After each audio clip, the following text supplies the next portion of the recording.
Tertiary Minerals is a London-listed fluorspar explorer. It has 3 projects in Storumon in Sweden, the Lasserdalen asset in Norway and MB Fluorspar in Nevada. Richard Clemmey is Managing Director. He joins us now here in the hot seat. Rick, welcome. Hi, good morning. I want to talk first of all about what's happening in Nevada, because the most recent news is that you surprised the market, pleasantly surprised the market, with a 67% increase in the JORC report. Explain first of all what this means. Okay, this is exciting news for us, Jeremy. We've had the project for just over 2.5 years, and we did the first 2 phases of drilling there in 2013 and 14, and we got a resource last year of 38 million tonnes at just above 10% fluorspar.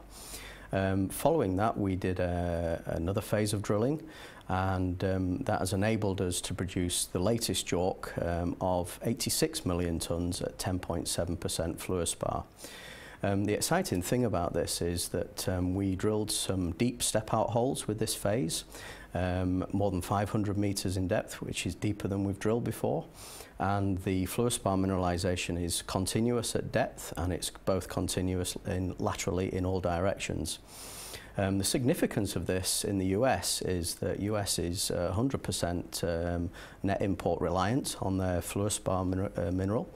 And you know, we see that as an important position for us in the future, building a strategic position as being a long-term supplier of fluorspar to the US market.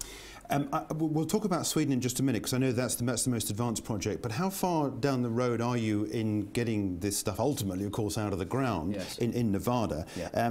I agree that there's a lot of water to pass under the bridge until then, but just what stage are you at then at the moment? Are you still going to continue drilling? Yeah, I mean, it's very important for us at this stage in the project to fully explore the size of the deposit. As I say, it is already on a world-class scale. But it's very important that we try and find the higher grade mineralisation, which we're starting to uncover in the new western area, and also because it's open laterally and at depth is to continue that before we actually move into the permitting and the feasibility stages.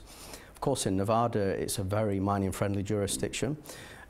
So you can actually take a project from JORC estimation right through to permitting within about 3 years in Nevada. So that's excellent for us. You're talking there about 10-point-something or percent fluorspar. Is that good quality? Is that the sort of quality you would expect? Or are you looking for more? Yeah, I mean, the grade of the deposit is relatively low grade, but of course it's very large. And the key aspect to the deposit is that it's got a very low strip ratio, waste to ore strip ratio, so potentially a low cost of mining.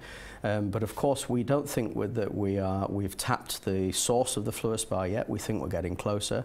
And we think it's important to try and tap closer to the source and higher grades to give the project the best economic viability. Yeah, you told the market you're drilling at levels or depths not seen before at the company. All this costs money.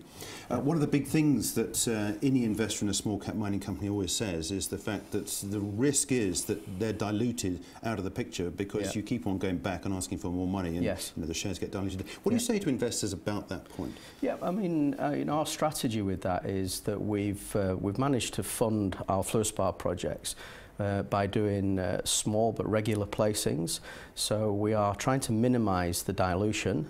We've got a relatively small amount of shares on issue, but whilst we continue development on the project, so it's trying to get that balance between dilution but keeping momentum on the projects, and you know, we believe that we've been successful in that so far.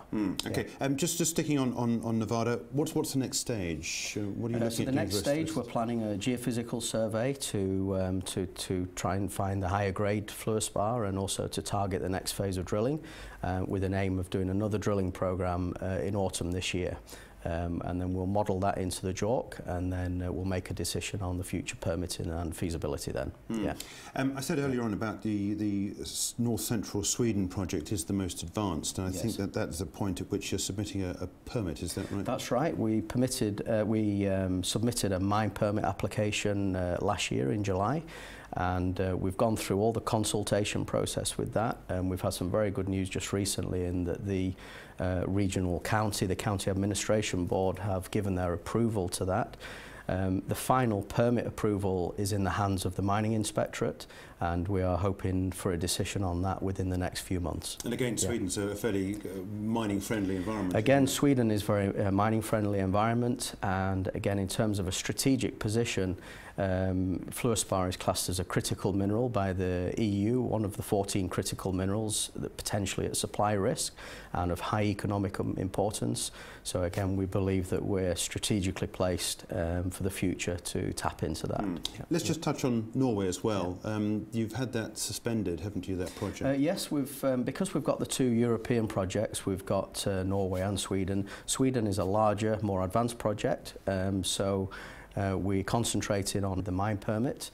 Lassedalen we still view as strategically a very important project for us, but the development of that will come at a later stage. Yeah. Okay, so at the end of this year, when you come back here and tell us what's happened in 2015, what are you going to be telling us? So in MB project, we've hopefully done another round of drilling and tapped some more of the high-grade fluorspar.